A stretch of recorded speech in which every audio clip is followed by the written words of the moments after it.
طب دينا انت بما انك اتكلمتي عن الدندنه وكلنا بنحب ندندن واحنا واقفين قدام المرايه، مش واحنا واقفين قدام المرايه او احنا في المطبخ او احنا بنعمل اي حاجه. انت كدينا لما بتيجي تدندني كده بتحبي تدندني ايه؟ بتحبي تغني ايه؟ بصي انا حسب المود بتاعي، احب قوي اشغل حاجه وانا في المطبخ بطبخ. مثلا مودي كئيب، انتوا عارفين الستات دايما ساعات تحسي كده صحي مكتئبه، مش متعصبه، اسمع حاجه تهديني. لكن لو انا فريش بقى هسمع وائل كفوري، عمرو دياب، الاغاني القديمه، واقعد بقى شوقنا اكتر شوقنا واتبسط بقى. طب ايه رايكم دلوقتي احنا معانا مداخلات؟ يعني احلى حاجه المكالمه اللي جايه دي مكالمه جايه من بنوته او ست. يا هيام ازيك؟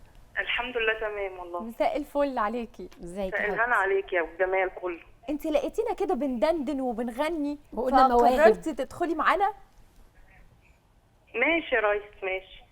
ماشي خلاص. ماشي دي تدندني ولا ايه؟ انا اول مره انحط في الموقف دوت بصراحه، وده كان حلم عمري بالنسبه ليا. طيب انت بتدندني ايه؟ بتحبي تدندني ايه يا هي؟ ما تسمعينا ايه النهارده؟ والله بتحبي تغني لمين طيب؟ لكل المطربين القدام. طب اكتر اغنيه لما بتقفي قدام المرايه بتديكي كده ثقه في نفسك وتحسي ان الدنيا ورد وتبقي عايزه تنطلقي وتغنيها في كل لحظات حياتك؟ انا هقول لك اغنيه حته صغيره كده. اتفضلي. يلا. ماشي. يا حبيبي لما تغضب مني قول وانا صالحك في ساعتها، لما تغضب مني قول وانا صالحك في ساعتها، على طول قبل ما يفرح عدو يشمت عزول. صوتك حلو بس اوعي تصالحيه على فكره، خليه هو اللي يجي يصالحك، فاهماني؟ هو اللي يجي يصالحك. لا صوتك حلو فعلا يا هيام. قوي ما شاء الله. شكرا يا هيام، نورتينا نورتينا جدا. برضو دينا هربت يا جماعه، احنا عايزين كل واحده كده تقول انت قلتي بتسمعي ايه؟ بتدندني ايه يا دينا؟ انا بقول إيه؟ انا بدندن لو انا مبسوطه هدندن اغاني عمرو دياب القديمه. لو انا متنكده هدندن اغاني شيرين وافضل اعيط. سمعينا بقى الدندنه دي بتبقى ما انا قلت لك شوقنا بوسي، انا بس قلت كده الدندنه يا جماعه. ايوه كلكم هتغنوا النهارده على فكره.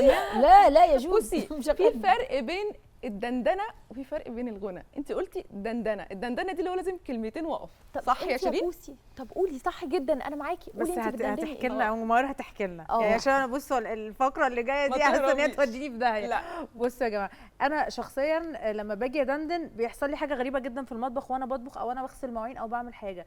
فاكرين اغاني الاطفال بتاعتنا بتاعت زمان؟ تمام. انا ابريق الشاي، ايدي كده بوزي كده، اصب الشاي وارجع كده. وكمان عندنا ايه يا اصحابي وصحباتي هنا ومحلك سر. بس اكتر اغنيه بحبها يا اصحابي وصحباتي هنا ومحلك سر، بصوا وشوفوا حاجاتي انما ايه في السر.